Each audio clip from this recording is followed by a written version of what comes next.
Anak-anakku yang kekasih di dalam Tuhan, mari kita menyerahkan ibadah kita pada pagi ini ke dalam tangan Tuhan. Mari kita satu di dalam doa. Bapa kami di dalam surga, Bapa yang kami sembah dalam nama Yesus, kami mohon hikmat Tuhan, kami akan beribadah kepada Tuhan. Kiranya Tuhan akan memberkati ibadah kami, memberkati persekutuan kami, sehingga kami memiliki relasi yang baik dan benar dengan Tuhan. Terima kasih Tuhan Yesus, terima kasih. Kiranya Tuhan memberkati ibadah kami dari awal, pertengahan hingga akhirnya, hanya di dalam nama Yesus kami sudah berdoa dan bersyukur. Amin. Selanjutnya mari kita pujikan lagu Segala Puji Syukur.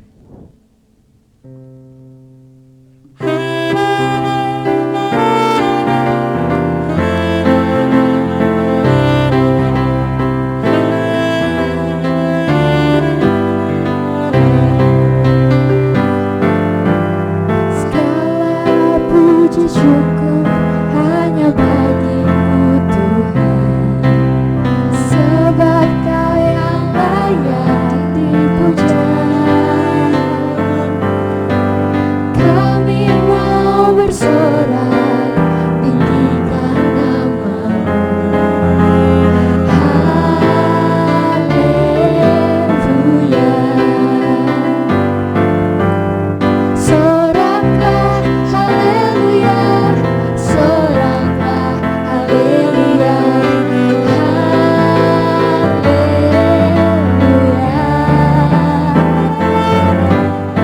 Soraklah haleluya, soraklah haleluya, haleluya.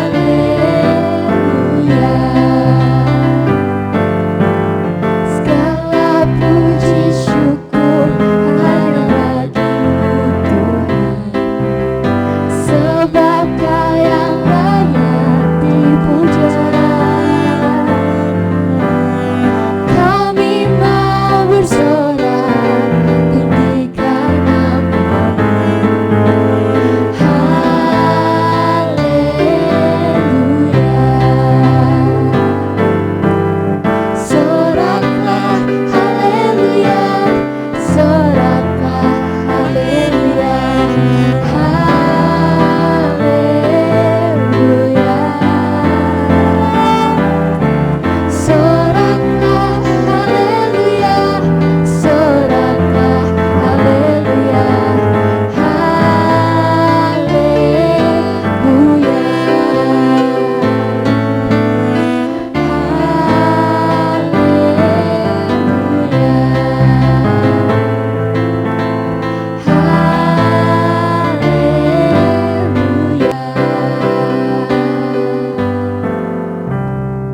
Sebelum kita mendengarkan firman Tuhan, mari kita pujikan penyanyi haleluya.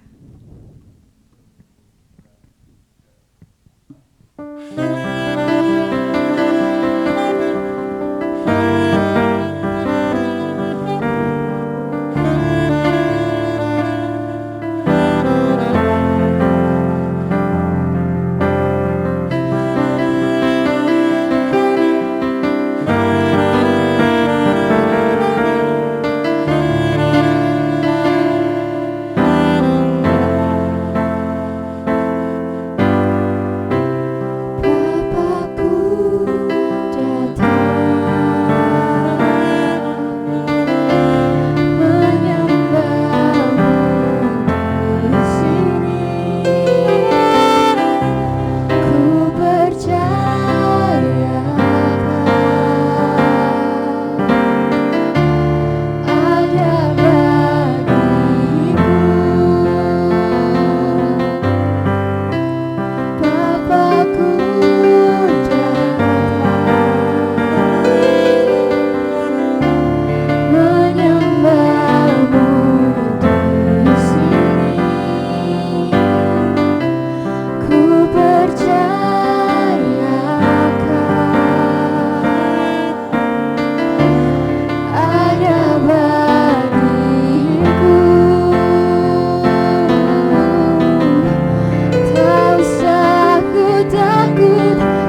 Anak-anakku yang kekasih di dalam Tuhan, sebelum kita membaca dan merenungkan kebenaran firman Tuhan, terlebih dulu kita memohon pertolongan kepada Tuhan.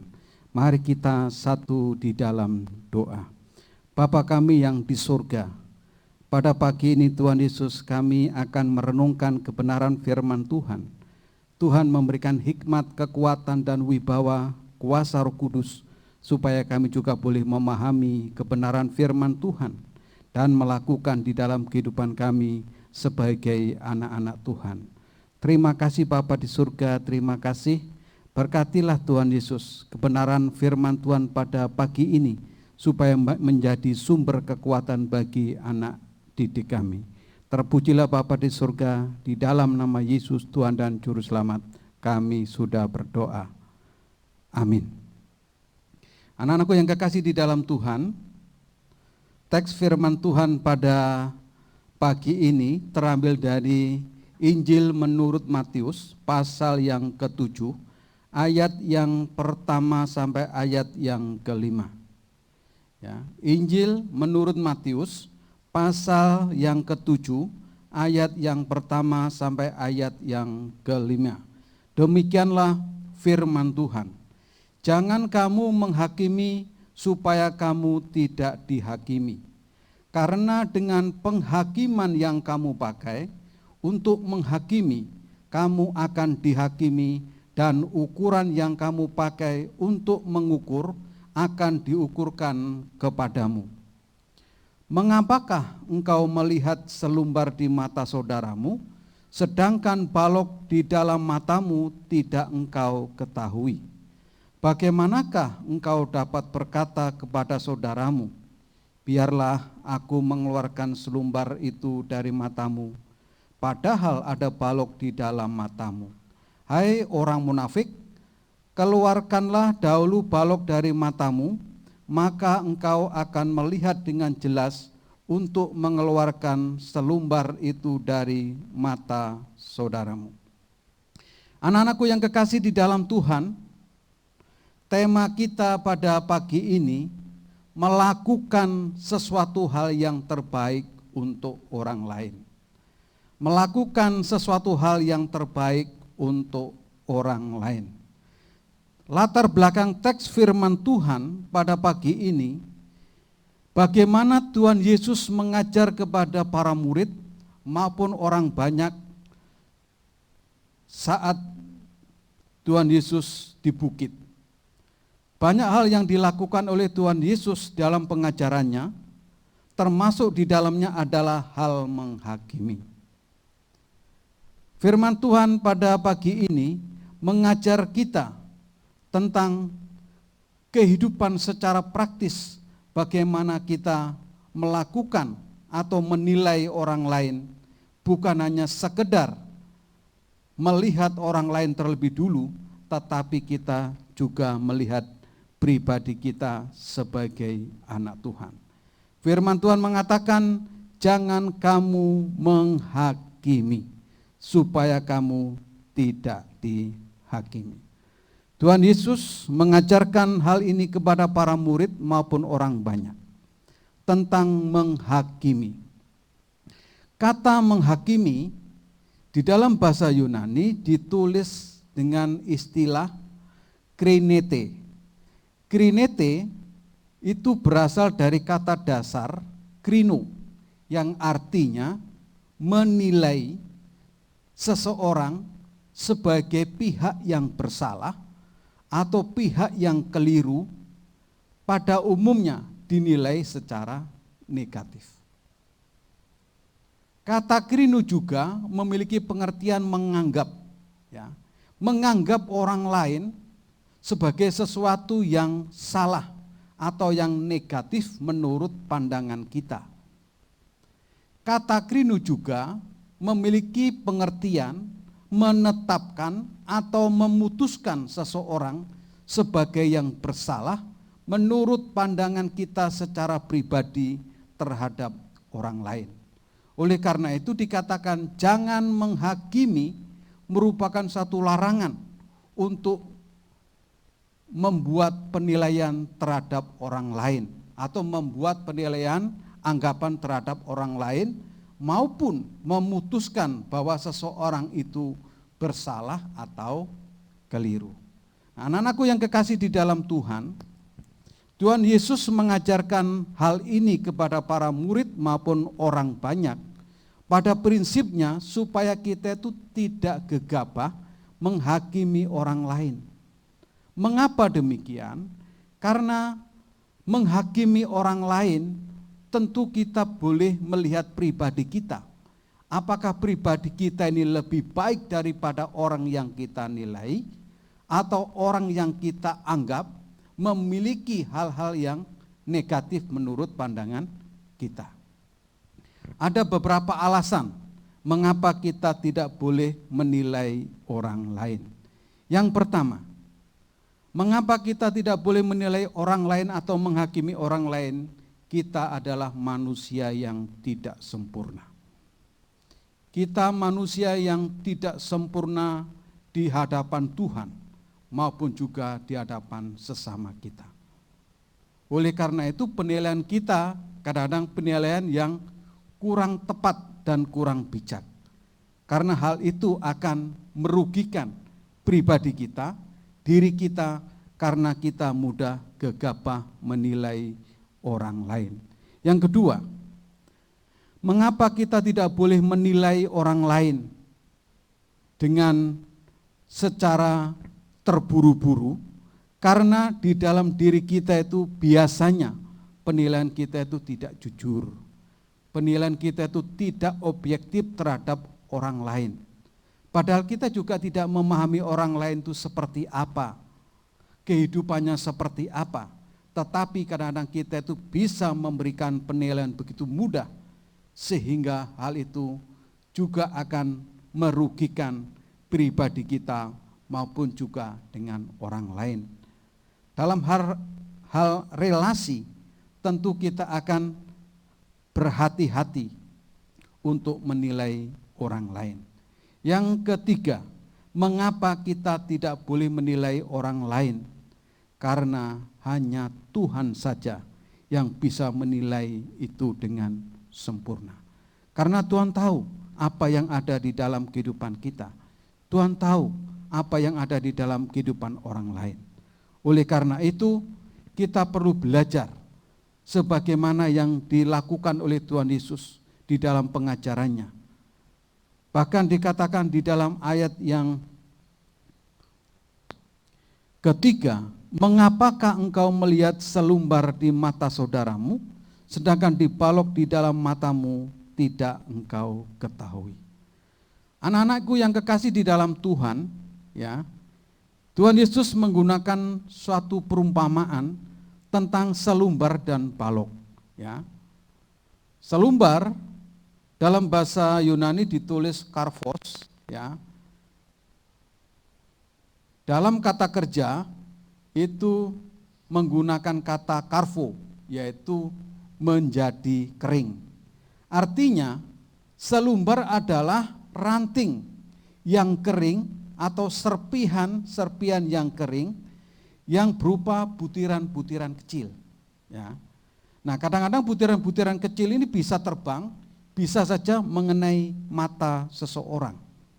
Nah, oleh karena itu, perumpamaan ini dipakai oleh Tuhan Yesus untuk mengingatkan orang-orang pada saat itu supaya tidak gegabah, tidak mudah menilai orang lain. Mungkin dari segi kerohanian, mungkin dari segi pengetahuan, kita lebih baik daripada orang lain secara letterlek atau secara nyata. Tetapi itu bukan alasan bagi kita untuk menilai orang lain atau menilai rekan teman kita yang ada di sekitar kita berdasarkan apa yang kita miliki. Oleh karena itu kita tentu berhati-hati. Karena di dalam diri kita itu ada kekurangan dan kelemahan. Bahkan kita dinyatakan sebagai manusia yang tidak sempurna. Oleh karena itu kita terus-menerus dibaharui di dalam Kristus. Jadi perumpamaan ini berkaitan dengan bagaimana ungkapan Tuhan Yesus, perumpamaan Tuhan Yesus berkaitan dengan selumbar dan balok. Orang yang ingin melakukan sesuatu hal untuk orang lain, kadang-kadang kita tidak melihat diri kita bahwa diri kita itu ada kekurangan dan kelemahan. Mungkin kesalahan orang lain sedikit saja kita mengetahui, tetapi kesalahan kita yang besar, kesalahan kita yang begitu mengerikan, kadang-kadang kita tidak mengetahui. Oleh karena itu kita perlu belajar di dalam kehidupan kita sebagai anak Tuhan. Belajar dari kebenaran firman Tuhan. Jangan kita mudah menghakimi orang lain.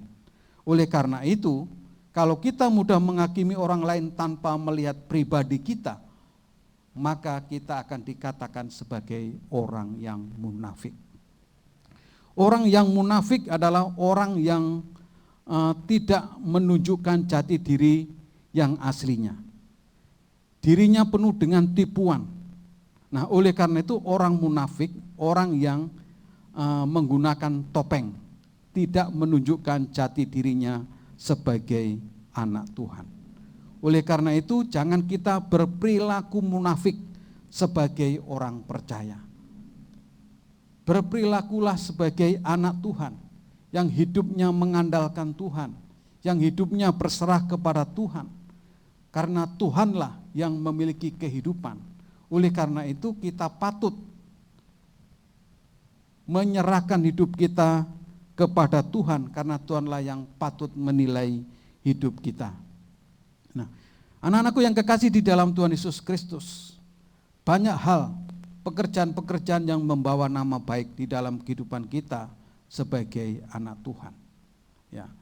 Pekerjaan-pekerjaan yang baik yang bisa kita simpulkan sehingga memiliki peran maupun memiliki hal yang baik di dalam kehidupan kita. Yang pertama itu adalah mengajar. Ya, ini menurut tradisi orang-orang Yahudi pada umumnya mengajar itu memiliki dampak yang lebih baik di dalam kehidupan seseorang. Mengajar tidak hanya di sekolah, mengajar juga bisa dilakukan di rumah. Anak-anakku yang kekasih di dalam Tuhan, biarlah kebenaran firman Tuhan berkaitan dengan melakukan sesuatu hal yang terbaik bagi orang lain menjadi suatu karakter di dalam kehidupan kita sebagai anak Tuhan. Melalui kebenaran firman Tuhan mengajarkan kepada kita supaya kita tidak mudah menghakimi, kita tidak mudah menilai orang lain. Biarlah segala sesuatu Tuhan yang memberikan hikmat kepada kita. Apabila kita menyatakan menilai orang lain, biarlah dengan alasan-alasan yang tepat, sehingga nama Tuhan juga dipermuliakan di dalam kehidupan kita. Anak-anakku yang kasih dalam Tuhan, mari kita menundukkan hati, mari kita satu di dalam doa. Bapa kami di dalam surga, terima kasih untuk kebenaran firman Tuhan pada pagi ini Tuhan, supaya kami tidak buru-buru menilai orang lain, supaya kami juga boleh mengintrospeksi diri kami Tuhan, bahwa di dalam diri kami ada kekurangan, ada kelemahan, bahkan kami dikatakan manusia yang tidak sempurna dan tidak patut menilai orang lain yang ada di sekitar kami. Terima kasih Bapa di surga, terima kasih. Kami mohon pengampunan Tuhan apabila kami melakukan hal yang keliru, hal yang mendatangkan syah bagi orang lain. Terpujilah Bapa di surga, terpujilah nama-Mu. Inilah seruan doa kami Tuhan, di dalam nama Yesus Tuhan dan Juru Selamat kami berdoa. Amin. Kita telah mendengarkan firman Tuhan. Mari kita tetap bersuka cita agar Tuhan senantiasa memberkati kita semua. Mari kita tutup ibadah kali ini dengan menyanyikan lagu Dua Yabes.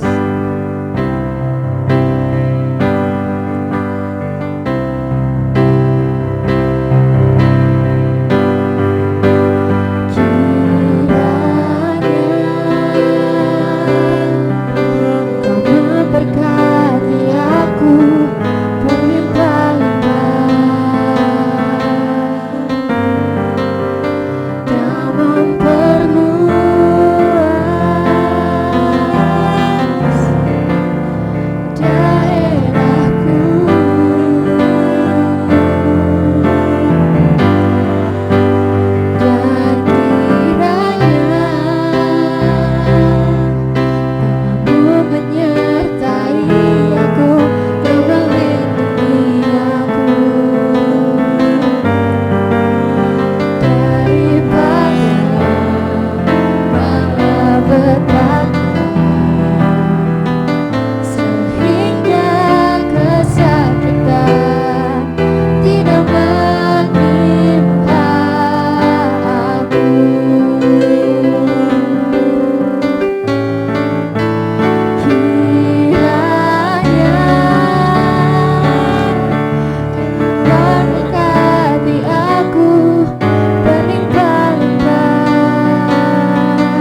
kasih di dalam Tuhan, kita sudah memuji-muji nama Tuhan, bahkan kita sudah mendengarkan kebenaran firman Tuhan.